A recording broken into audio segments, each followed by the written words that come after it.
Saya ingin tahu Bapak Ibu, yang sudah dipahami atau yang sudah diketahui atau mungkin bahkan Bapak Ibu sudah tahu apa itu coaching.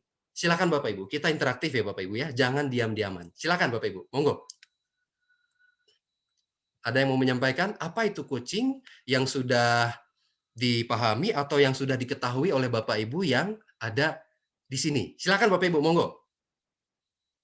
Saya mohon responnya Bapak Ibu sesuai aturan main kita.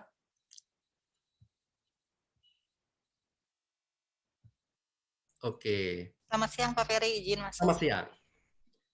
Bu Dengan Linda, Ibu siapa, Pak. Bu? Silakan Ibu Linda. Yang saya ketahui selama ini seperti pembinaan atau mengarahkan seseorang secara intensif. Ya, seperti pembinaan dan mengarahkan seseorang secara intensif ya. Terima kasih Ibu Linda, luar biasa. Kemudian mungkin satu lagi Bapak Bu, silakan. Dari perwakilan prianya, apa yang sudah dipahami atau diketahui sampai saat ini tentang coaching? Silakan Bapak Ibu. Silakan Bapak Ibu. Mohon partisipasinya. Ayo Bapak Ibu. Boleh di kolom chat itu ada Pak beberapa yang ada respon di kolom chat ya. Bapak Ibunya masih malu-malu nih kayaknya Pak Ferry. Malu-malu ya. Kalau di kolom chat saya berarti harus ini nih, harus exit nih. Boleh dibacakan nggak Mbak Nina? Saya bantu ya Pak. Ya. Ini ada dari Ibu Dewi. Oh tadi yang laki-laki ya Pak ya. Saya mulai dari Pak Abdullah Ardi dulu. Coaching adalah proses bimbingan untuk mencapai tujuan tertentu Pak Ferry. Proses bimbingan untuk mencapai tujuan tertentu, luar biasa nih. Oke, ada lagi mungkin terakhir, nggak apa-apa, satu lagi. Dari Ibu Dewi, sebuah proses untuk membantu orang lain lebih baik atau berkembang. Sebuah proses untuk membantu orang lain lebih baik dan lebih berkembang, luar biasa ini ya. Oke, kita bahas Bapak Ibu ya. Sebetulnya apa sih yang sering diasosiasikan dengan aktivitas coaching itu? Baik Bapak Ibu, jadi yang sering dihubungkan dengan aktivitas coaching itu adalah pertama itu melatih Bapak Ibu. Makanya kalau kita lihat pelatih-pelatih olahraga seperti misalnya pelatih sepak bola, mereka itu biasanya udah otomatis langsung disebut sebagai coach Bapak Ibu. Begitu ya Bapak Ibu ya, atau pelatih tenis atau pelatih apapun itu di olahraga biasanya udah langsung otomatis di label sebagai seorang coach. Nah, tetapi bukan itu saja Bapak Ibu yang dimaksud dengan coach. Yang kedua adalah membimbing Bapak Ibu. Jadi sebagai seorang coach itu kita juga harus melakukan aktivitas pembimbingan. Kayak seperti dosen membimbing mahasiswanya ya untuk skripsi seperti itu. Itu juga coach seperti itu. Tetapi tidak berhenti sampai di situ Bapak Ibu. Apalagi yang dimaksud dengan seorang coach. Coach juga harus mendampingi Bapak Ibu. Jadi mendampingi seseorang untuk tadi, betul, untuk mencapai sesuatu yang diharapkan ya seperti itu. Kemudian sebagai seorang coach juga nggak cukup hanya melatih, membimbing, dan mendampingi. Tapi dia juga harus memotivasi Bapak Ibu. Jadi sebagai seorang coach, dia juga harus berfungsi sebagai seorang motivator Bapak Ibu. Itu wajib Bapak Ibu. Kemudian selanjutnya adalah memberdayakan. Setelah memberdayakan, dia harus memaksimalkan Bapak Ibu. Jadi inilah yang disebut dengan coach Bapak Ibu. Apa yang harus dilakukan sebagai seorang coach adalah keenam aktivitas ini Bapak Ibu. Untuk lebih memudahkan pengertian lebih lanjut, saya akan berikan sedikit perumpamaan ya Bapak Ibu ya. Jadi kalau kita sebagai coach itu ibaratnya kayak sopir Bapak Ibu. Seperti seorang supir. Misalnya kalau ada seorang penumpang mau naik bus seperti ini, nanti dia akan bertemu dengan supir. Pak supir akan tanya, Mas atau Bu mau kemana? Oh saya mau ke Cilacap Pak. Saya mau ke Semarang. Oh begitu ya. Artinya ada apa Bapak Ibu? Artinya penumpang ini sebelum berangkat dia sudah memberitahukan kepada supirnya bahwa dia ada arah yang dituju gitu ya. Ada tujuan seperti itu. Nah, demikian halnya juga dengan saya Bapak Ibu. Sebagai seorang coach, klien akan datang ke saya dengan berbagai keperluan Bapak Ibu, dengan berbagai kepentingan, dengan berbagai keinginan Bapak Ibu. Bahasa kerennya itu dengan berbagai goal seperti itu. Jadi misalnya ada seseorang mahasiswa, Pak Ferry, saya nggak ngerti nih, saya punya potensi apa ya? Bingung saya juga sampai sekarang. Pak Ferry, ada anak SMA, Pak Ferry, saya mau milih jurusan apa ya? Nanti kalau mau kuliah gitu ya. Nah ini misalkan untuk SMA. Atau misalnya ada seorang pimpinan, Pak Ferry, gimana caranya ya? Saya sekarang lagi mau dipromosikan sebagai seorang pimpinan baru nih. Cuman saya bisa nggak ya? Saya juga belum begitu pede nih. Saya sih senang, tapi saya nggak pede gitu ya, belum begitu pede. Nah, ada hal seperti itu. Gimana caranya Pak ya supaya saya bisa lebih pede nih dengan kepercayaan ini, misalnya seperti itu gitu ya. Atau misalnya ada orang yang berkutat dengan relasi keluarganya dia. Saya dengan istri begini begini begini gitu ya. Gimana kita di dalam pernikahan ini bisa lebih begini gitu ya. Jadi intinya ada sesuatu yang diinginkan Bapak Ibu, ada yang diharapkan seperti itu ya. Artinya apa? Saya sebagai seorang coach, fungsi saya adalah untuk mengantar ke tujuan Bapak Ibu. Menghantarkan ke tujuan daripada coaching, seperti itu. Nah, memang kalau secara formal, definisi coach ini, kalau kita mengacu kepada International Coaching Federation atau ICF, coaching itu sendiri secara formal adalah suatu hubungan kemitraan Bapak Ibu. Hubungan kemitraan siapa? Seorang individu melalui proses yang kreatif Bapak Ibu. Jadi prosesnya harus kreatif. Tujuannya untuk apa? Tujuannya untuk memaksimalkan. Apanya yang dimaksimalkan? Tentunya potensi diri dan profesionalitas. Jadi ada 3 kata kunci Bapak Ibu di dalam proses coaching itu. Yang pertama adalah kemitraan, yang kedua harus ada proses kreatif, dan yang ketiga harus ada proses memaksimalkan Bapak Ibu. Seperti itu. Baru bisa disebut sebagai proses coaching. Nah, banyak di antara kita Bapak Ibu yang masih mungkin bingung ya, bingung, Pak Ferry, sebetulnya kalau coaching itu sama mentoring itu gimana ya bedanya? Dengan konseling bedanya di mana ya? Bahkan dengan konsultan atau dengan training, banyak orang yang belum bisa mengidentifikasi bedanya apa sih Pak Ferry gitu ya. Nah, mudah-mudahan Bapak Ibu di sini sudah memahami semua, tetapi nggak apa-apa, saya mungkin sekedar refresh saja buat Bapak Ibu sekalian. Kalau kita bahas satu persatu, perbedaan training dan coaching itu, yang pertama Bapak Ibu, training itu waktu pelaksananya pasti. Sebagai contoh sekarang katakanlah webinar kita sebut sebagai training singkat ya, atau seminar lah ya, seperti itu. Waktunya kan sudah ditentukan oleh Ibu Nina Ricci gitu ya. Hari Senin tanggal 29 Maret jam 14 WITA gitu ya. Nah, itu sudah ditentukan. Tetapi kalau coaching itu Bapak Ibu, waktu pelaksanaannya fleksibel. Bebas. Misalnya sudah ditentukan saya mau ada sesi coaching dengan Ibu Nina ke saya gitu ya. Saya tentukan misalnya Rabu nih tanggal 31. Kalau kita mau berubah karena suatu dan lain hal, boleh. Fleksibel seperti itu. Misalnya saya juga ada sesuatu dan lain hal, Mbak Nina, saya boleh nggak nih karena besok saya ada sesuatu nih kita agak undur sedikit jadi hari Kamis, boleh nggak? Boleh. Nah, itulah sifatnya untuk coaching dengan training Bapak Ibu ya. Jadi fleksibel. Yang kedua, training itu hubungannya jangka pendek Bapak Ibu. Katakanlah 1 hari training, 2 hari, 3 hari, atau 7 hari. Katakanlah ada training 7 hari Bapak Ibu. Itu masih disebut pendek Bapak Ibu. Itu pendek. Nah, kalau coaching Bapak Ibu, hubungannya agak jangka panjang Bapak Ibu. Jadi yang namanya coaching itu bisa berlangsung beberapa kali pertemuan Bapak Ibu. Bisa 3 kali pertemuan, 4 kali pertemuan, dan itu bisa berlangsung misalnya dalam beberapa sesi dan bisa berlangsung katakanlah 3 bulan misalnya seperti itu yang seperti kita programkan saat ini. Jadi nanti antar pertemuan sesi coaching misalnya setiap 2 minggu kita ketemu lagi. Atau paling lambat 3 minggu seperti itu. Kalau lewat nanti tidak efektif. Nah, jadi seperti itulah makanya disebut hubungan agak jangka panjang seperti itu Bapak Ibu. Beda ya Bapak Ibu ya dari durasi waktunya. Kemudian training itu umumnya dia hanya memberitahukan pengetahuan atau keterampilan tertentu, mentransfer keterampilan Bapak Ibu, pengetahuan seperti itu. Tapi kalau coaching bukan mentransfer pengetahuan, bukan Bapak Ibu. Coaching itu sifatnya memberdayakan lebih lagi, mengembangkan, memaksimalkan. Itu kalau coaching Bapak Ibu. Nah, sekarang kalau dengan konsultan, bedanya apa nih? Saya butuh konsultan dengan coach, bedanya di mana nih Bapak Ibu? Jadi Bapak Ibu kalau misalkan ada sesuatu hal kebutuhan, mulai tahu nantinya, oh kapan saya harus datang kepada seorang konsultan, tetapi kapan saya harus datang kepada seorang coach. Jadi harus tahu nih setelah mendapatkan penjelasan ini. Seorang konsultan itu yang pertama syaratnya adalah wajib tidak bisa tidak harus ahli Bapak Ibu di bidang kebutuhan klien. Sebagai contoh, saya lihat di sini ada salah satu unit usaha yang bergerak di bidang IT gitu ya. BTI kalau nggak salah ya. Nah, misalnya BTI membutuhkan seorang konsultan gitu ya untuk apalah mengintegrasikan apa di bidang IT segala macam gitu ya. Misalnya gitu ya. Artinya kan kita harus meng-hire seorang personal konsultan yang sangat ahli di bidang IT atau di bidang human resource-nya misalnya gitu ya. Artinya wajib kita harus meng-hire seorang yang sangat ahli. Kalau perlu pengalamannya 20 tahun lebih atau 30 tahun gitu ya. Kalau perlu seperti itu. Nah, tetapi Bapak Ibu, kalau coach itu tidak harus ahli Bapak Ibu. Seorang coach tidak harus ahli di bidang kebutuhan klien Bapak Ibu.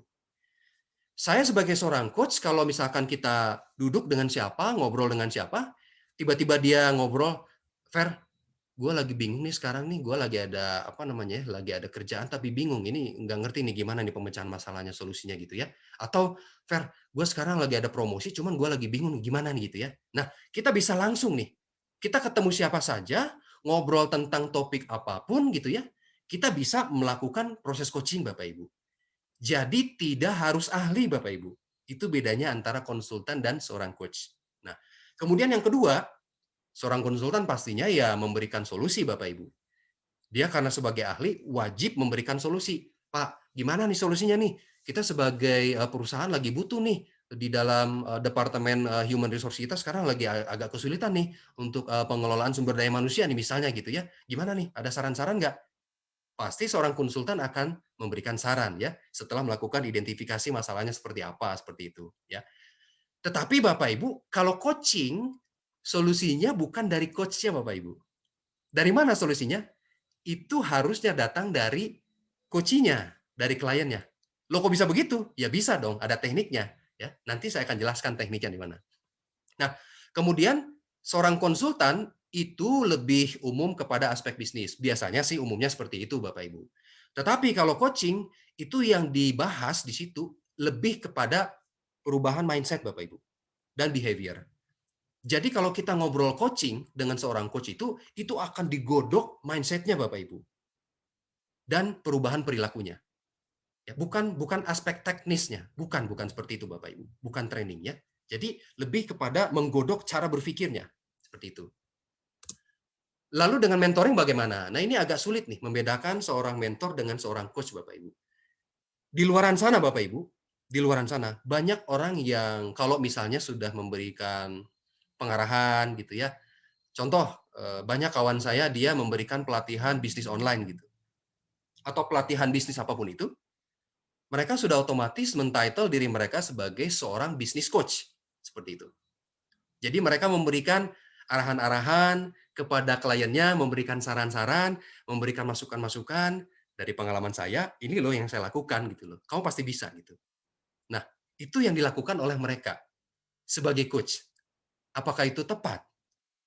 Setelah kita belajar hari ini, rasanya itu belum tepat Bapak Ibu. Nah, bedanya apa sih sebetulnya antara mentor dengan seorang coach? Mentor itu yang pertama sama seperti seorang konsultan. Dia wajib Bapak Ibu harus ahli di bidangnya.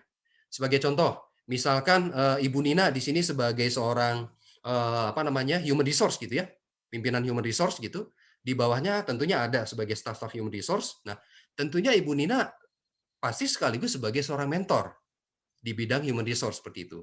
Staff-staffnya akan mencari Ibu Nina untuk meminta saran. Bu Nina, saya ada masalah nih untuk mengadakan training atau untuk hubungan masyarakatnya atau hubungan untuk evaluasi training seperti apa atau untuk payroll segala macam gitu ya. Nah, saya ada kendala.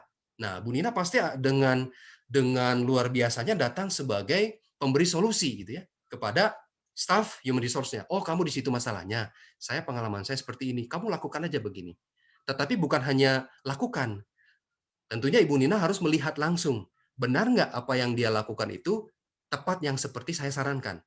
Seorang mentor itu harus memastikan apa yang dilakukan oleh mentinya itu betul-betul persis dilakukan seperti yang kita ajarkan. Itu seorang mentor. Jadi harus memastikan benar nggak dia melakukan seperti yang kita arahkan. Seperti itu. Itu mentor ya. Nah, tentunya dari junior, maaf saya ulang lagi, dari senior kepada junior, seperti itu biasanya kalau mentor. Nah, kalau untuk coaching, balik lagi dia tidak harus ahli. Kembali lagi, tidak harus ahli Bapak Ibu di bidang kebutuhan kliennya. Nah, bedanya kalau coaching itu dia tidak mesti dari senior kepada junior. Dia bisa lintas area. Mau dari atasan ke bawahan, mau dari bawahan ke atasan juga bisa Bapak Ibu, jangan salah. Ya, Jadi komunikasi coaching itu bisa dilakukan dari siapa saja, kepada siapa saja. Kepada teman sejawat, kepada anak gitu ya, atau kepada keluarga siapapun itu bisa dilakukan, bisa lintas area. Itu bedanya antara mentoring dan coaching. Yang terakhir tentu saja penguasaan bidang keahlian tertentu sebagai seorang mentor, dan coaching itu balik lagi Bapak Ibu, bukan mengajarkan keahlian atau penguasaan bidang tertentu, enggak. Tapi dia lebih kepada penguasaan perubahan pola pikir dan perilaku. Gampangnya begini Bapak Ibu. Contoh ada seorang pemain bulu tangkis, dia sudah dikasih tahu dong gimana caranya untuk melakukan pemukulan kok itu ya, apa melakukan forehand atau backhand, dia sudah diajarkan dong. Dari 30 anak didik pelatihnya, mungkin hanya 5 nih yang berprestasi misalnya gitu ya. Lah, 25 lagi ini apa yang terjadi ini? Nah, artinya semuanya sudah diajarkan Bapak Ibu tekniknya oleh si pelatih. Tetapi kenapa hanya 5 nih yang berprestasi? 25 lagi apa yang terjadi? Nah, dengan 25 orang ini, kita bisa lakukan proses coaching untuk memaksimalkan potensinya dia, supaya dia pun bisa berprestasi juga dengan yang 5 orang ini. Bagaimana caranya? Nanti kita akan bahas. Kemudian, terakhir, ini pun relatif tidak mudah Bapak Ibu, untuk membedakan antara konseling dengan coaching Bapak Ibu. Tidak mudah untuk membedakan ini, tetapi saya akan jelaskan. Biasanya kalau konseling itu Bapak Ibu dilakukan ketika ada masalah. Itu kata kuncinya Bapak Ibu. Jadi konseling itu kata kuncinya dilakukan ketika ada masalah. Kalau coaching itu dilakukan ketika ada tujuan, ada keinginan, ada maksud. Jadi kalau saya datang di sini sebagai coach buat Bapak Ibu, saya bukan ingin menghakimi Bapak Ibu karena ada masalah, tidak sama sekali. Tidak, jauhkan pemikiran itu ya Bapak Ibu ya. Jadi yang ada adalah saya sebagai mitra Bapak Ibu. Tadi masih ingat ya definisi dari ICF, saya sebagai coach itu adalah sebagai mitra, sebagai teman Bapak Ibu. Mitra untuk saling berdiskusi, seperti itu. Nah, jadi ketika ada tujuan Bapak Ibu, kita dilakukan coaching. Nah, tentunya Pak Zulfikar sudah menyampaikan kepada saya dan Mbak Wari bahwa beliau punya tujuan-tujuan tertentu mengadakan program coaching ini, seperti itu. Ya. Jadi ketika ada tujuan coaching itu Bapak Ibu, bukan ada masalah. Tolong dipahami, bukan ada masalah dilakukan coaching. Hilangkan pemikiran itu Bapak Ibu. Yang kedua, konseling itu biasanya kebutuhannya untuk terapeutik. Terapeutik itu adalah pemulihan Bapak Ibu atau penyembuhan. Biasanya kan kita kalau dengan anak didik misalnya, banyak orang-orang anak-anak yang mungkin dia pernah merasa dibully di masa kecilnya, sampai ke bawah sekolah dia ngobrol dengan gurunya itu nggak bisa menghilangkan pemikiran-pemikiran itu gitu dan ke bawah gitu. Atau orang yang misalnya dia kena narkoba gitu ya, artinya dia secara mental, psikologis dia betul-betul mengalami kendala seperti itu. Itulah yang namanya konseling Bapak Ibu. Tapi kalau coaching Bapak Ibu, karena kita sepakat tadi sifatnya untuk pengembangan, pemberdayaan Bapak Ibu. Jadi, saya ingin lebih ini, saya ingin lebih itu, saya ingin seperti ini, saya punya goal seperti itu. Jadi sifatnya pemberdayaan Bapak Ibu. Bukan untuk menyembuhkan orang yang stres, tidak. Bukan seperti itu. Jadi kedatangan saya di sini Bapak Ibu, untuk bermitra dengan Bapak Ibu, untuk mencoba nih, menjadi mitra, membantu Bapak Ibu, supaya kita sama-sama nih berjalan, untuk kepentingan pemberdayaan Bapak Ibu sekalian.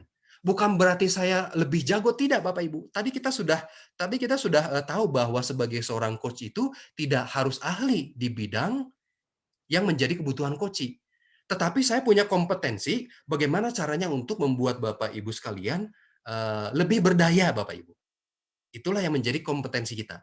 Itu yang menjadi kemampuan kami Bapak Ibu sebagai seorang coach seperti itu. Nah, kemudian sebagai penjelasan berikutnya untuk konseling itu sifatnya dari masa lalu ke masa kini, tentunya Bapak Ibu. Jadi dulu kamu pernah mengalami hal apa gitu ya. Nah, harapannya adalah sebagai seorang yang bermasalah di masa lalu itu, harapannya supaya dia sembuh dong, supaya dia pulih di masa kini. Move on gitu ya. Jadi dia jangan terjebak terus dengan pemikiran-pemikiran masa lalu. Balik lagi dong ke dunia nyata gitu ya. Kita ada di masa kini loh gitu ya. Nah, kalau coaching Bapak Ibu itu dari masa kini ke masa depan. Karena kita memang ingin menuju kepada tujuan Bapak Ibu. Jadi kami sebagai coach itu nggak akan sibuk, nggak akan repot-repot untuk mengorek-ngorek tentang kesalahan-kesalahan masa lalu. Enggak, Bapak Ibu. Sama sekali enggak. Tolong hilangkan pemikiran itu. Kami sebagai para certified professional coach tidak akan nanya, kamu masalahnya apa sih? Kenapa kamu punya masalah seperti ini? Siapa dulu yang berperan untuk masalah kamu seperti itu? Enggak. Tidak akan pernah ada yang seperti itu di dalam pembicaraan coaching, Bapak Ibu. Karena kami bukan pencari-cari masalah, tidak. Kami adalah pihak-pihak yang bertujuan untuk membantu diskusi bersama. Bukan yang paling jago juga, enggak gitu. Tetapi kita sebagai mitra diskusi untuk berjalan bersama-sama, Bapak Ibu. Jalan bareng-bareng kita itu. Kita itu mitra itu bukan begini, Bapak Ibu. Mitra itu artinya setara. Setara. Jadi kita betul-betul sejajar, tidak ada yang lebih apa tidak. Kita betul-betul harus sejajar. Nah, dalam lingkup misalnya hubungan atasan dengan bawahan, tentunya sebagai coach atau atasan yang berfungsi sebagai coach, dia hanya akan bisa melakukan proses coaching kalau dia sudah rela menyetarakan dirinya dengan bawahannya, Bapak Ibu. Selama atasannya masih begini, tidak akan bisa melakukan proses coaching, Bapak Ibu. Dia harus rela menyetarakan dirinya dulu dengan coachingnya, baru bisa. Nanti saya akan jelaskan lebih lanjut di depan. Ya, jadi kita mitra, setara posisinya. Jadi dari masa kini ke masa depan, ibaratnya gini Bapak Ibu, kalau kita lihat garis bilangan gitu ya, oh ini agak matematik dikit nih. Konseling itu ibaratnya dia ada di area minus gitu Bapak Ibu, di area minus gitu ya. Nah, tujuannya adalah supaya dari minus itu menjadi netral ke nol. Nah, kalau orang sudah netral, nol, baru dia bisa diajak untuk ngobrol hal-hal yang positif, Bapak Ibu. Seperti itu, ya. Menuju ke masa depan. Jadi dia akan bisa diajak untuk maju seperti itu. Gampangnya seperti itu. Nah, akan sangat tidak mudah Bapak Ibu untuk melakukan coaching kepada orang yang bermasalah, Bapak Ibu. Karena perjalanannya lebih jauh. Dari minus ke netral dulu dong. Dari netral baru bisa ke positif seperti itu. Kurang lebih seperti itu. Nah, sekarang Bapak Ibu, supaya kita tidak ngantuk gitu ya, coba Bapak Ibu sekarang saya minta videonya dibuka dulu semua Bapak Ibu. Tadi kita sepakat ya aturan mainnya, harus responnya Bapak Ibu ya. Coba buka dulu videonya semua Bapak Ibu. Silakan, tadi aturan mainnya kita sepakat ya Bapak Ibu ya. Nah, mana nih? Saya supaya tidak ngantuk nih Bapak Ibu nih. Nanti saya bisa ikutan ngantuk. Bapak Ibu, coba tangannya diangkat dulu dong. Coba dong. Saya belum lihat semuanya Bapak Ibu. Coba tangannya diangkat dulu. Dua-duanya ya Bapak Ibu ya. Oke, terima kasih. Biar nggak ngantuk aja Bapak Ibu ya. Oke, sekarang saya ada sedikit permainan Bapak Ibu. Jadi permainan tebak-tebakan aja. Jadi nggak perlu ada beban gitu ya untuk nebak. Cuma nebak aja kok. Kita akan coba belajar Bapak Ibu. Sebetulnya kalau Bapak Ibu yang apalagi guru BK pasti sudah tahu di sini. Bedanya apa sih kalau seorang coach dengan seorang konselor itu? Ternyata dari cara bertanyanya itu beda Bapak Ibu. Beda. Nah, sekarang kita permainan tebak-tebakan. Menurut Bapak Ibu, pertanyaan yang 7 ini, 6 ini, apakah termasuk pertanyaan tipe konseling atau pertanyaan tipe coaching? Tebak-tebakan aja, nggak usah takut salah. Yang pertama coba, apa cita-cita kamu waktu kecil, konseling atau coaching, Bapak Ibu? Silakan, Bapak Ibu. Apa cita-cita kamu waktu kecil? Ini pertanyaan coaching atau konseling, Bapak Ibu? Konseling. Konseling. Baru dua nih yang konseling. Konseling. Oke. Yes. Konseling. Yes, betul, konseling. Yang kedua, nanti lama-lama semakin ke bawah, biasanya nanti makin bisa membedakan, Bapak Ibu. Apa yang kamu inginkan untuk ke depan? Coaching. Wow, luar biasa ya. Udah langsung nih kayaknya nih. Luar biasa nih. Kemudian, apa yang perlu dilakukan untuk mencapai hal tersebut? Coaching. Wow, oke. Keren, Bapak Ibu. Pernahkah kamu mengalami masalah yang seperti ini? Coaching. Oh, tapi ada coaching. Konseling. Kebanyakan konseling ya. Konseling Bapak Ibu, benar ya. Konseling. Kemudian kapan ya pertama kali kamu pernah merasakan hal itu? Konseling. Ya, konseling. Ya. Seberapa yakin Anda akan bisa melakukan hal itu? Coaching. Oke,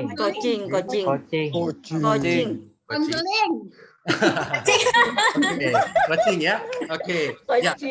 Tapi saya yakin Bapak Ibu sudah mulai ada bayangan.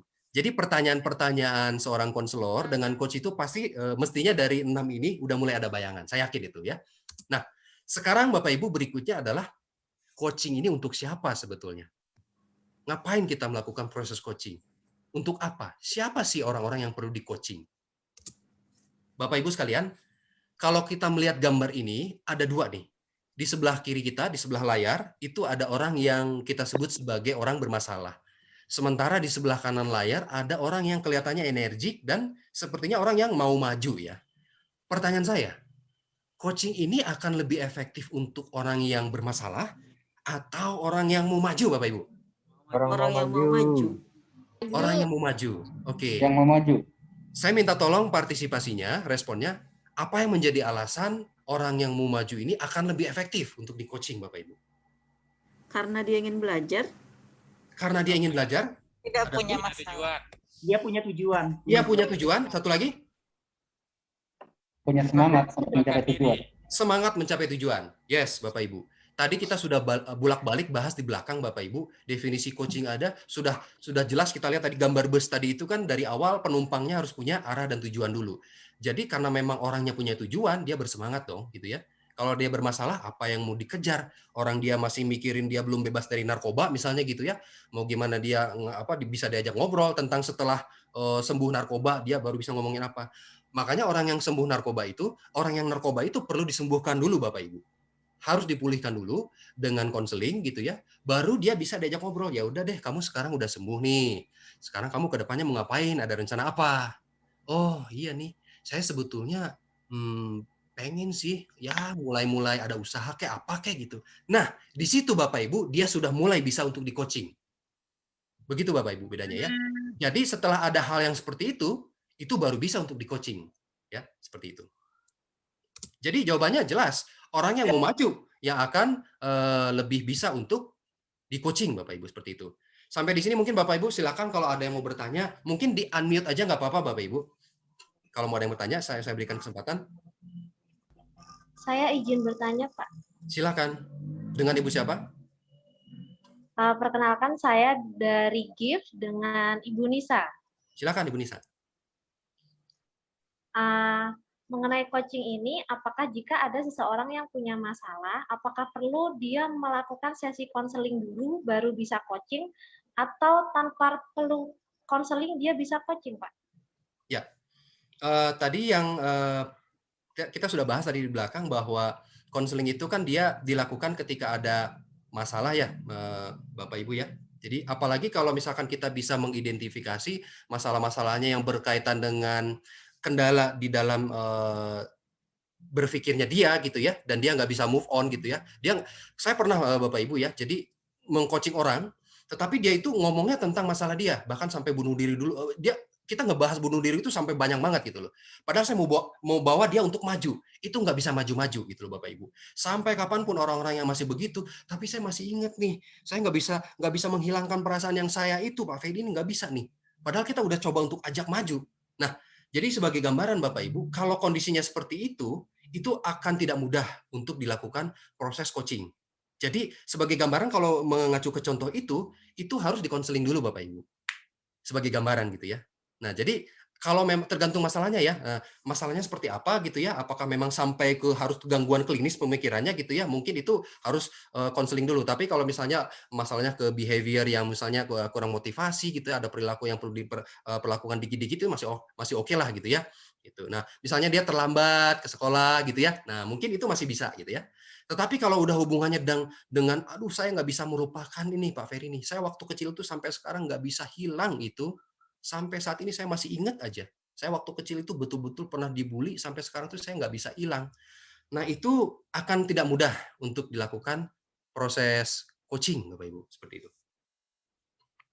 Silakan, ada lagi? Pak Ferry, saya izin bertanya, Pak. Silakan. Dengan Bapak siapa? Saya Arif, Pak. Monggo, Pak. Oke. Ini mau penegasan pemahaman saya aja, Pak. Bahwa sebelumnya disampaikan bahwa ini ada perbedaan dengan coaching dan konseling. Kalau coaching adalah ada tujuannya. Kalau misalnya masalahnya itu tidak ada tujuan, jadi apakah itu belum bisa atau belum tepat di coaching atau bagaimana, Pak? Oke. Masalahnya belum ada tujuan ya. Nah, contohnya masalahnya misalnya seperti apa nih, Pak Arif? Masalahnya mungkin terkait apa ya? Saya sebenarnya nggak ada masalah sih Pak, tapi lebih pada saat mungkin seseorang datang ke kita gitu, tapi dia menyampaikan tidak ada tujuan, sedangkan mungkin prosesnya kita mau coaching. Nah, apakah itu belum bisa atau belum tepat kita bawa coaching atau kita mintakan dia dulu untuk konseling gitu? Ya. Oke, terima kasih Pak Arief. Jadi kembali lagi, sebagai seorang coach itu kan fungsinya kayak supir ya Bapak Ibu ya. Jadi kita sebagai supir itu memang kita harus tanya dulu kepada penumpang, Mas, Mbak mau kemana sih arahnya gitu ya, seperti itu. Jadi kalau kita sebagai supir nggak dikasih tahu arahnya, saya sebagai supir angkot nih gitu ya, kemudian nanya ke si Masnya, Mbak mau kemana? Nggak tahu, bawa aja kemana aja terserah Bapak deh gitu. Pokoknya bawa aja kemanapun gitu ya. Nah, saya sebagai supir kan bingung, ini apa maksudnya ini? Ditanya kemana saya bingung, ya udah deh saya bawa aja, nggak apa-apa, ongkos kan jalan terus ya, yang penting ongkos jadi mahal terserah, dia nggak ngomong kemana-mana gitu ya. Artinya dengan hal seperti itu akan sulit untuk dilakukan proses coaching seperti itu Bapak Pak Arif ya. Gitu. Oke. Ini menyambung lagi Pak, artinya kalau dibawa coaching pun mungkin dirasa belum tepat gitu ya Pak ya? Ya, betul. Terima kasih Pak. Ya, baik. Kita coba lanjutkan dulu ya Bapak Ibu ya, nanti saya akan buka lagi sesi untuk tanya jawab. Nah, sekarang Bapak Ibu, pada saat-saat seperti apa biasanya kita membutuhkan proses coaching Bapak Ibu? Nah, untuk lebih memudahkan pemahaman, saya akan langsung kasih aja studi kasus Bapak Ibu, lebih memudahkan daripada teori gitu ya. Nah, jadi saya akan kasih semacam studi kasus. Contoh nih, misalkan di sini ada untuk yang berkaitan dengan perubahan pola pikir dan perilaku.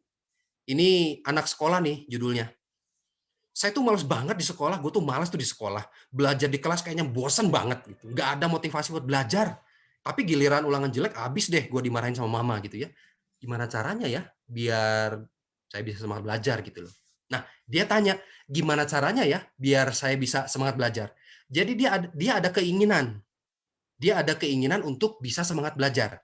Ini bisa untuk di coaching Bapak Ibu. Tapi dia bingung, nggak ngerti gimana caranya biar semangat gitu. Nah, kita sebagai seorang yang mempunyai kemampuan untuk proses mengcoaching, kita akan menemani dia, membersamai dia di dalam proses coaching, Bapak Ibu, supaya dia semangat belajarnya seperti itu. Memang tidak semudah itu, karena kita harus ada pembicaraan yang panjang lebar, Bapak Ibu ya, bisa sampai 30 menit sampai 1 jam untuk menggali dia seperti itu. Nah, itu yang pertama, perubahan pola pikir dan perilaku. Yang kedua, mengidentifikasi peluang, Bapak Ibu. Oh, ternyata proses coaching itu bukan untuk cari-cari masalah, Bapak Ibu. Jadi kita untuk perubahan pola pikir dan perilaku, ternyata juga untuk mengidentifikasi peluang, Bapak Ibu. Jadi bukan cari-cari masalah ya, Bapak Ibu ya. Tolong dipahami bahwa sebagai seorang coach itu bukan mau nyari-nyari masalah, enggak sama sekali. Tolong dihilangkan pemikiran itu. Jadi Bapak Ibu jangan berpikir aneh ya sama saya ya Bapak Ibu ya. Saya ingin membantu menjadi teman diskusi bareng Bapak Ibu seperti itu. Oke. Nah, ternyata coaching itu bisa dipakai untuk mengidentifikasi peluang Bapak Ibu. Contoh, ini ada seorang kepala divisi nih di dalam sebuah organisasi. Sebetulnya saya melihat banyak sekali peluang untuk melakukan perbaikan di divisi yang saya pimpin. Tapi saya belum bisa mengidentifikasi secara lebih tajam yang mana yang paling berpengaruh signifikan terhadap perbaikan di divisi saya secara keseluruhan gitu ya. Dia bingung mana prioritasnya, secara Pareto mana yang dia harus dahulukan gitu ya. Mana yang menjadi root cause-nya gitu ya. Misalnya seperti itu gitu. Nah, ini bisa Bapak Ibu. Kalau hal-hal yang seperti ini perlu untuk coaching Bapak Ibu. Mengidentifikasi peluang gitu. Atau misalnya sekarang lagi Covid begini orang pada bisnis online ya. Seru banget nih kayaknya bisnis online. Tapi bisnisnya kayak gimana ya? Mau bisnis apaan? Karena bisnis online ini banyak banget. Ada Tokopedia, ada dropship, macam-macam gitu ya. Nah, ini dia tahu ada peluang, tapi dia bingung gimana mau memanfaatkannya atau mengidentifikasinya gitu. Ini perlu di coaching Bapak Ibu. Kemudian untuk keperluan apa lagi nih proses coaching itu? Ternyata proses coaching itu juga bisa kita pakai Bapak Ibu untuk susun strategi bersama. Nah, ini pada saat meeting-meeting bareng nih Bapak Ibu, ini bisa dong dipakai untuk komunikasi coaching. Nah, jadi kalau misalkan Bapak Ibu sebagai pimpinan gitu ya, ini kalau menerapkan komunikasi coaching itu amat sangat powerful Bapak Ibu. Pada saat memimpin rapat gitu ya. Sangat-sangat powerful. Jadi kita bisa menyusun strategi bersama dengan komunikasi coaching seperti itu Bapak Ibu. Contoh, saat ini saya mendapatkan target pekerjaan yang sangat menantang dari pimpinan. Tapi saya belum terbayang, gimana ya strateginya? Saya ingin ada solusi, gimana caranya agar saya bisa memenuhi tuntutan ini bersama tim saya. Dia ditantang sama pimpinan untuk sebuah target, tapi dia juga masih ragu, masih belum yakin gimana caranya gitu. Strateginya mesti seperti apa. Dia butuh untuk diskusi dengan timnya. Nah, pada saat diskusi dengan tim, dengan komunikasi coaching Bapak Ibu, itu akan sangat membantu.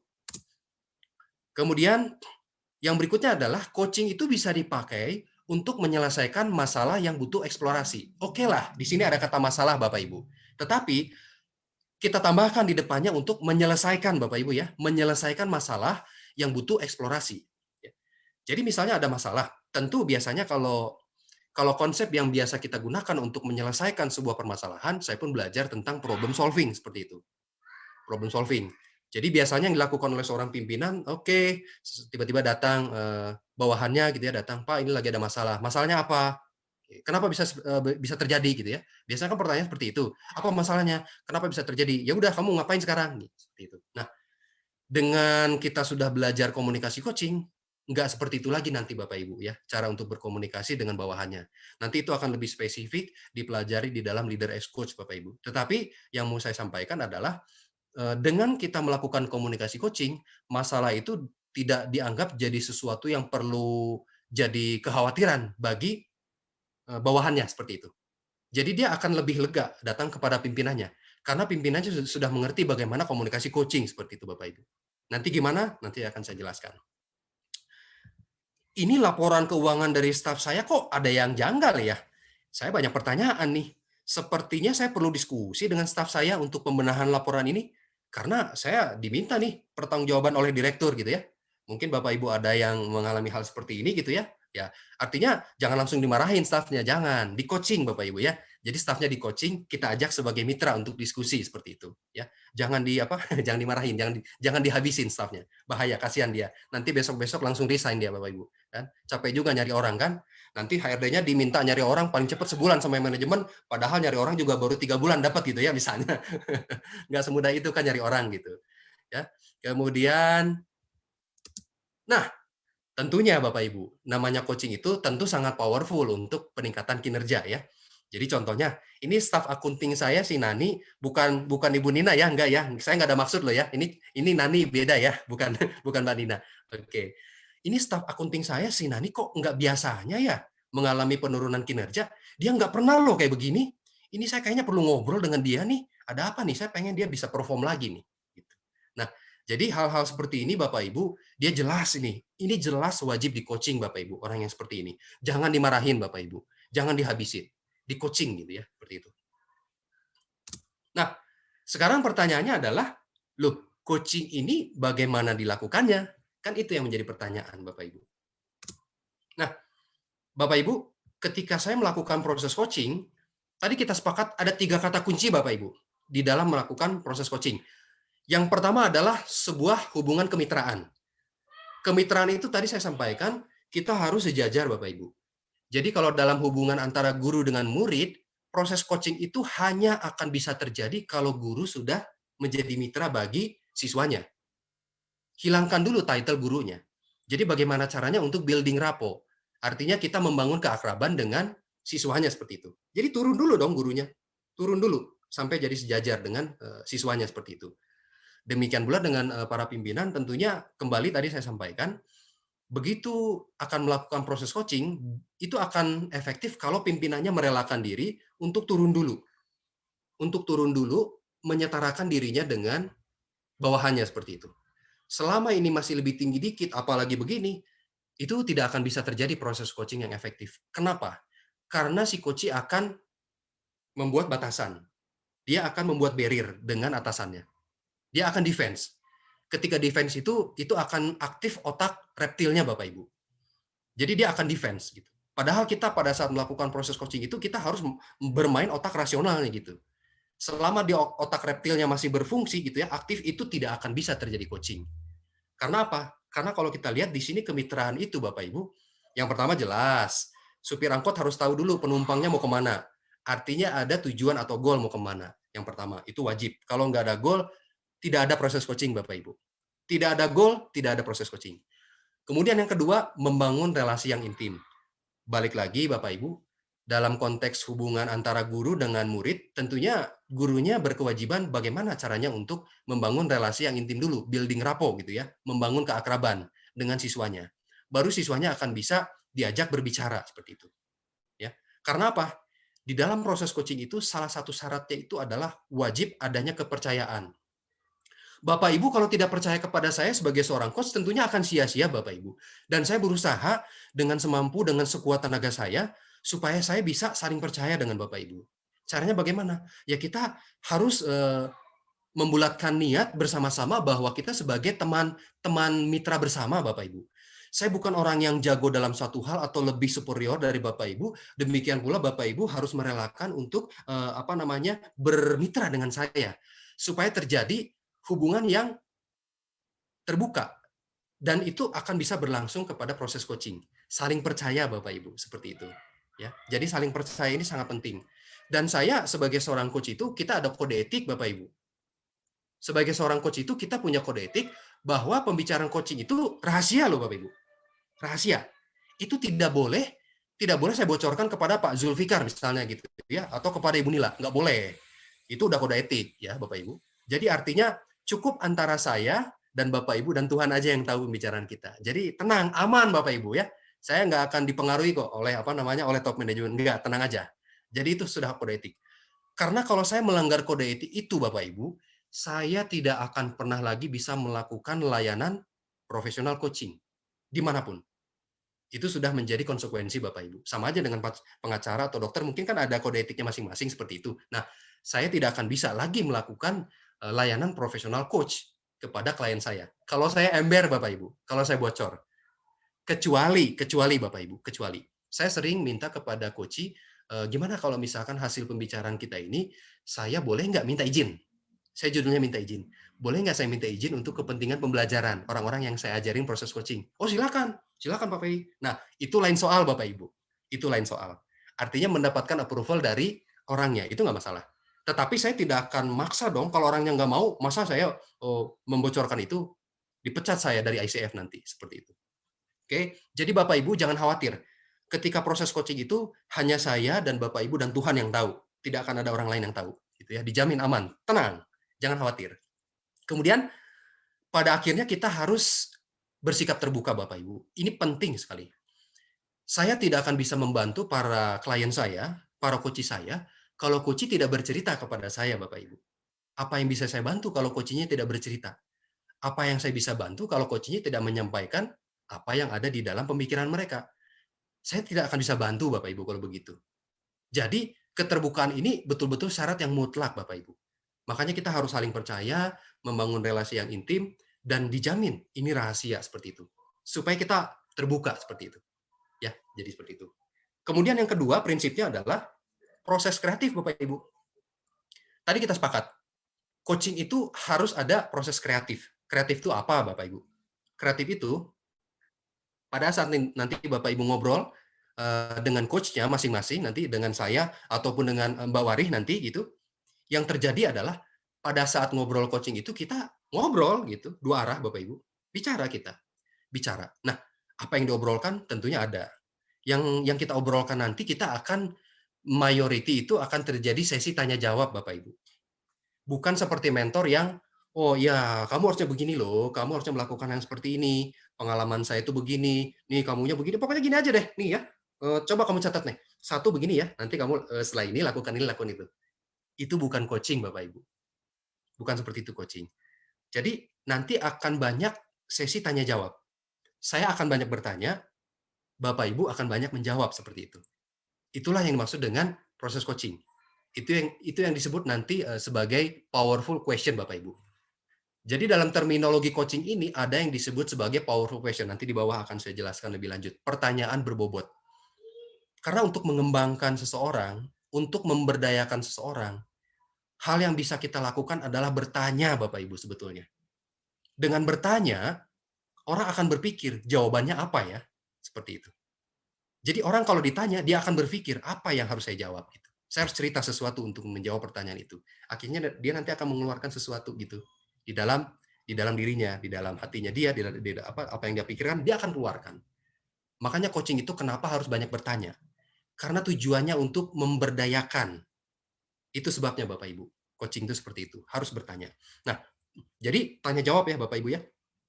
Tentunya saya sebagai coach, saya harus melakukan bagian saya untuk mendengar tentunya.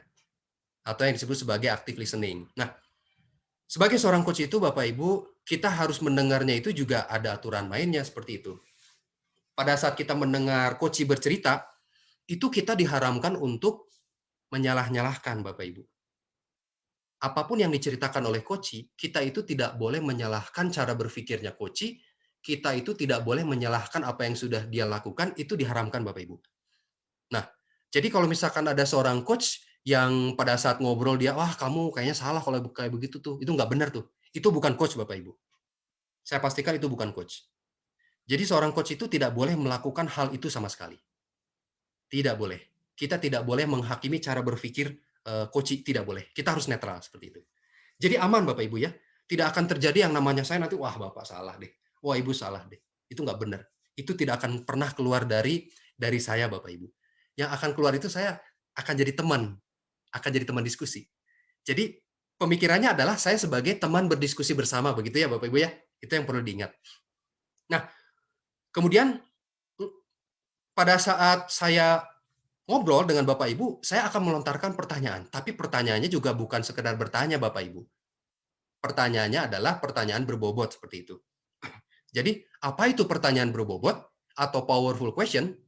Contohnya begini. Tapi sebelum ke situ, pertanyaan itu ada dua Bapak Ibu sebetulnya. Pertanyaan yang pertama adalah pertanyaan yang tertutup. Yang kedua, pertanyaan yang terbuka. Apa itu?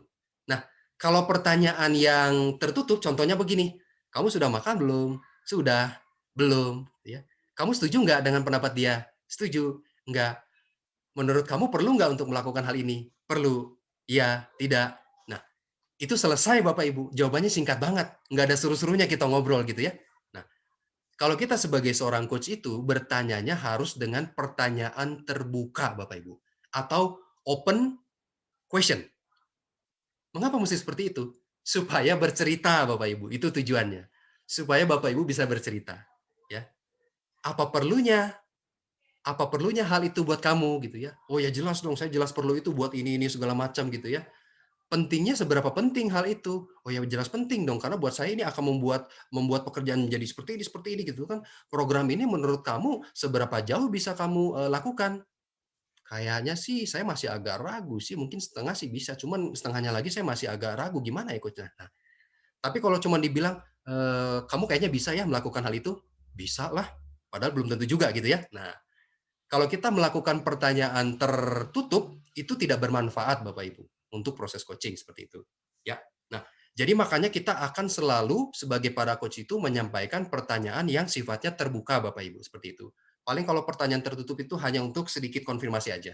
Tapi hampir sebagian waktu saya nanti ketika melakukan proses coaching kepada Bapak Ibu akan selalu ada pertanyaan terbuka dari para coach seperti itu. Karena kita akan diskusi bersama seperti itu. Ya. Nah, pertanyaan-pertanyaan terbuka itu nanti ujung-ujungnya akan membuat Bapak Ibu menyadari hal-hal yang baru Bapak Ibu.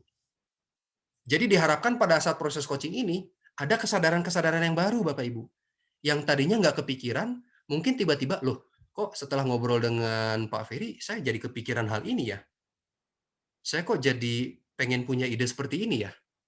Waktu nggak diajak ngobrol, saya belum kepikir ke situ gitu. Nah, karena kita bertanya dengan pertanyaan yang powerful, suatu ketika Bapak Ibu akan tiba-tiba nanti bisa saja muncul ide-ide baru. Pemikiran-pemikiran dan kesadaran-kesadaran yang baru. Which is kita perlukan untuk berjalan ke depan. Untuk meraih apa yang menjadi goal-nya daripada Bapak Ibu sekalian. Seperti itu. Nah, kemudian tentunya kita sebagai coach tidak hanya mendorong untuk sekedar ide doang ya. Ide jangan sekedar ide seperti itu. Ide ini harus didorong sampai kepada tindak lanjut Bapak Ibu. Jadi jangan sampai ide ini hanya sekedar menjadi ide saja, tetapi kita harus bantu. Kita harus bantu coach gimana caranya supaya ide ini berlanjut menjadi sebuah action plan seperti itu.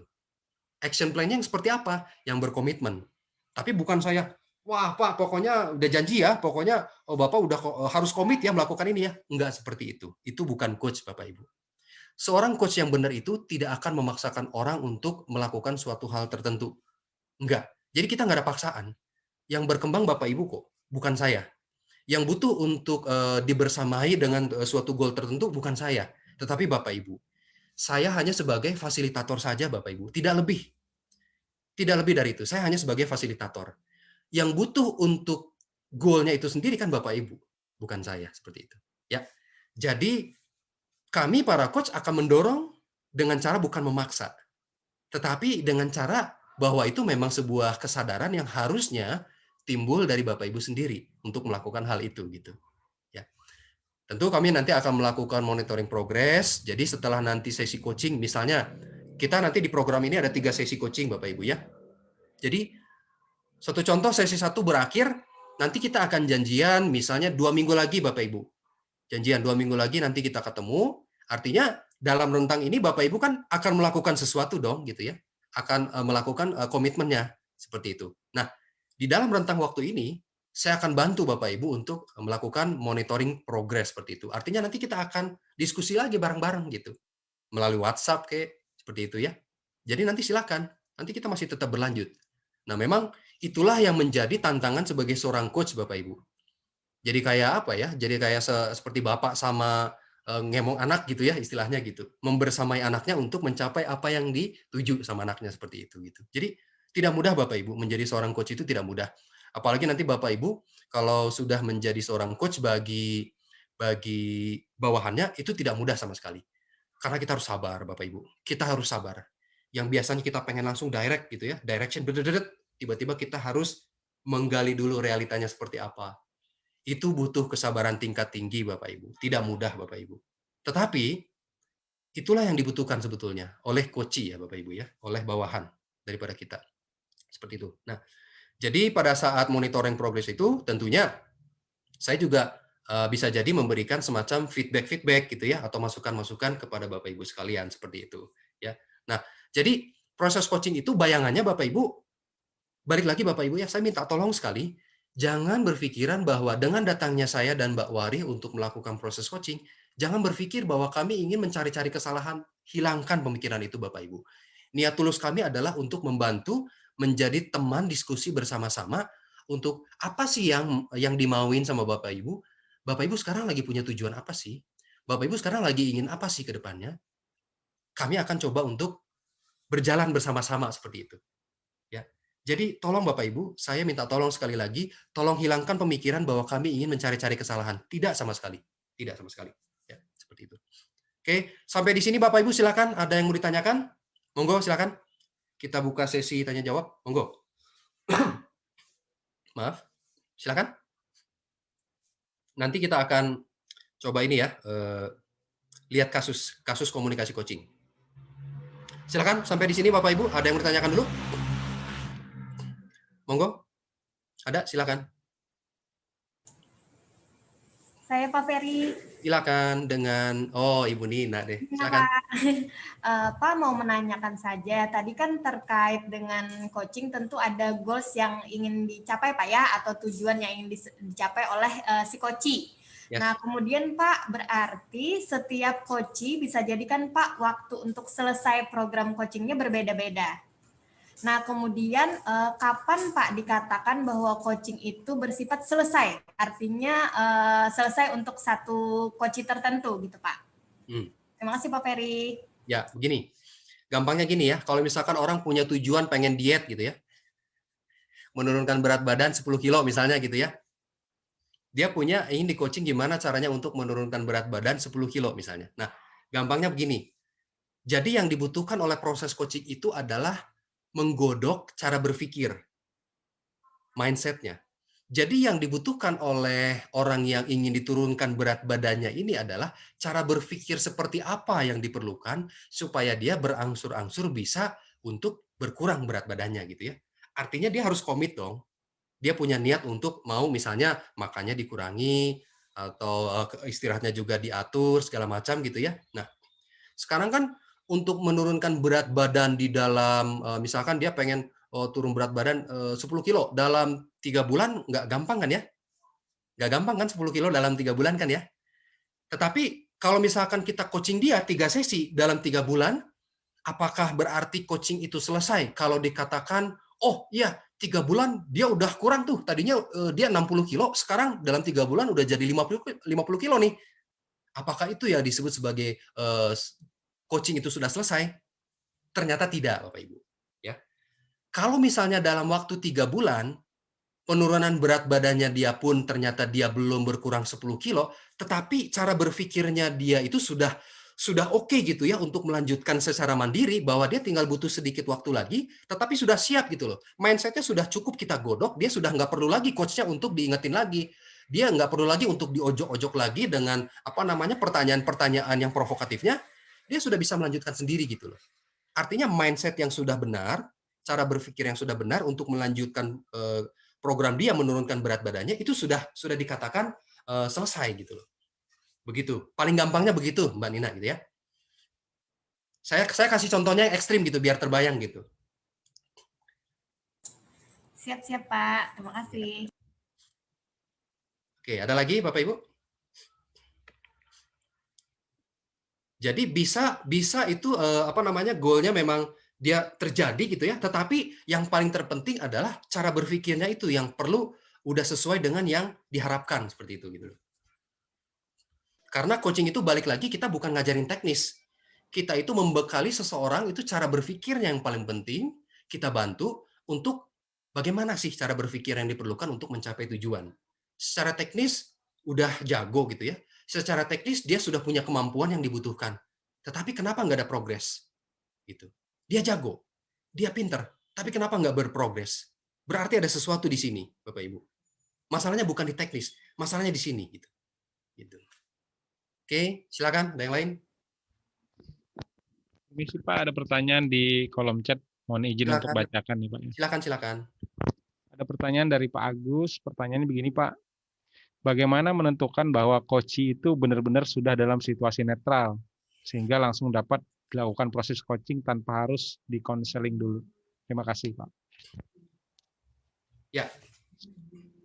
Dalam kondisi netral itu untuk mudahnya dia bisa diajak bicara untuk masa depan Bapak Ibu. Jadi dia bisa diacara untuk misalkan untuk siswa gitu ya, kamu pengen jadi apa gitu ya. Kalau dia bisa jawab saya pengen jadi itu, nah itu artinya udah siap di coaching. Atau misalnya dia orang yang bermasalah gitu ya, tadinya narkoba gitu ya. Paling gampang ini misalkan orang narkoba nih Bapak Ibu ya. Narkoba dia tadinya mungkin nggak akan kepikiran untuk masa depan gitu ya. Tetapi begitu dia disembuhkan dari proses sakitnya itu pulih gitu ya, baru nanti akan ada seseorang yang ngobrolin gitu ya. Mungkin dari konselornya bisa nih, apalagi kalau seorang konselor yang bisa juga sebagai seorang coach itu top banget gitu ya. Nah, ini kan kamu udah sembuh nih ya kan, udah pulih nih, sekarang kamu sebetulnya ada sesuatu nggak untuk ke depan kamu ada apa kek gitu, pengen apa nggak, ada keinginan apa nggak gitu. Ya. Nah, kalau misalkan dia sudah bisa, iya sih, saya sebetulnya ada keinginan, mungkin belum jelas gitu ya, masih remang-remang, belum jelas ya, belum jelasnya di mana gitu ya. Ya pengen ada ini sih, pengen ada kemajuan buat diri saya. Kemajuannya kemajuan yang seperti apa gitu ya. Nah, itu adalah komunikasi coaching Bapak Ibu. Ya masa depan lah, pengen ada kerjaan gitu ya. Kerjaannya kerjaan yang kayak gimana yang kamu harapkan gitu ya. Nah, di situ gitu ya. Nah, jadi seseorang itu mulai dibilang netral kalau dia sudah bisa mulai untuk diajak ke depan Bapak Ibu. Kalau dia udah bisa diajak mulai berbicara tentang maju ke depan, artinya dia sudah minimal netral Bapak Ibu, seperti itu. Tapi kalau aduh nggak bisa deh, ini pokoknya ini masih nggak bisa, ini nggak bisa hilang nih, nggak bisa saya, masih belum bisa nih, saya belum bisa melupakan ini gitu ya, nggak bisa. Ini saya pokoknya nggak tahu, nggak mau ngomong itu deh, saya nggak mau ngomongin hal seperti itu, saya nggak bisa nih. Nah itu berarti belum netral Bapak Ibu, gitu. Seperti itu. Silakan Bapak Ibu. Ferry izin mau bertanya, mungkin berbagi cerita sedikit tentang mahasiswa Pak ya. Silakan. Ya, ini salah satu kasus Pak. Kita kan sebagai pembimbing akademik Pak ya, dengan mahasiswa. Mahasiswa tersebut punya keinginan nih, ingin menyelesaikan tugas akhir. Sementara tadi seperti kasus yang Bapak ceritakan, dia masih tidak bisa move on dari masalah pribadinya. Nah, bagaimana kita sebagai sebagai dosen ya sebagai coaching juga terhadap mahasiswa tersebut. Sedangkan kita biasanya kalau sebagai dosen di depan kita mungkin dia nurut Pak ya. Ini kamu harus selesai gini-gini bisa. Nah, untuk memposisikan kita dosen ini sebagai coaching itu seperti apa, Pak? Mungkin itu dulu, Pak, pertanyaannya. Ya, terima kasih Ibu Linda. Nah, jadi untuk kasus mahasiswa tadi, sebagai seorang dosen kita akan melakukan pembimbingan ya, seperti itu. Nah, tentunya dia pasti keinginan sudah ada gitu ya. Tetapi sebagai seorang pembimbingnya atau pengajarnya, tentu kita harus sampai kepada tahap kalau dia tidak move on, tentunya kita berpikir ada sesuatu di situ. Pasti ada sesuatu, tidak mungkin gitu ya. Nah, sesuatu ini apa dulu gitu loh. Sesuatu ini apakah kategorinya yang memang dia harus masuk area konseling atau sebetulnya masih bisa di coaching. Contoh, kalau misalkan gini, contoh sederhana, saya pernah mengcoaching seseorang mahasiswa gitu ya. Pak Ferry, saya itu kalau ditanya sama dosen, saya tahu jawabannya Pak Ferry. Kalau ditanya, tapi nggak tahu kenapa ya, saya takut jawabnya. Saya takut salah. Gitu. Saya udah tahu Pak jawabannya, tapi saya takut jawab, takut salah gitu. Nah, ini perlu di coaching. Ya. Tapi kalau misalkan dia urusannya tentang balik lagi ya, kalau misalkan aduh saya masih ada masalah-masalah yang nggak bisa saya lupakan ini ya, ini betul-betul membuat saya udah nggak bisa berpikir jernih nih menjalani kehidupan ini. Nah itu harus diteliti dulu. Apanya itu apa dulu Bapak Ibu. Ya. Kalau udah sampai gangguan klinis, biasanya itu harus ke tahap konseling. Tetapi kalau nggak sampai gangguan klinis gitu ya, gangguan psikologisnya, itu masih bisa di coaching Bapak Ibu seperti itu. Nah, artinya Ibu Linda tadi memang kalau udah belajar melakukan komunikasi coaching dengan pertanyaan powerful, itu akan di-drill dengan pertanyaan-pertanyaan powerful gitu kan. Apa yang kamu alami, ya kan? Bisa ceritakan situasi kamu seperti apa gitu ya. Nah, nanti dia akan cerita tuh. Oh, baru nanti ketahuan. Apakah apanya ini termasuk yang memang tahapnya sampai ke gangguan klinis atau tidak? Gitu ya. Kalau tidak, kita bisa untuk coaching gitu ya. Tetapi kalau iya, rasanya perlu untuk dikonseling. Makanya kita beda domain antara sebagai seorang coach dengan konselor, Bapak Ibu. Gitu. Nah, nanti Ibu Linda kalau sudah belajar, saya kalau nggak salah mendapat informasi dari Mbak Wari gitu ya, sebagian besar para tenaga pengajar di GIPS itu sudah diberikan pelatihan coaching. Setahu saya ya, berdasarkan informasi dari Ibu Wari gitu ya. Nah, itu akan sangat powerful untuk digali. Tapi bedanya gitu, apakah dia sudah masuk ke tahap klinis atau belum gitu ya. Nah, jadi seperti itu. Dari pertanyaan powerful, Pak ya. Oke. Yes, pertanyaan powerful. Powerful coaching. Powerful question maksud saya. Terima kasih, Pak.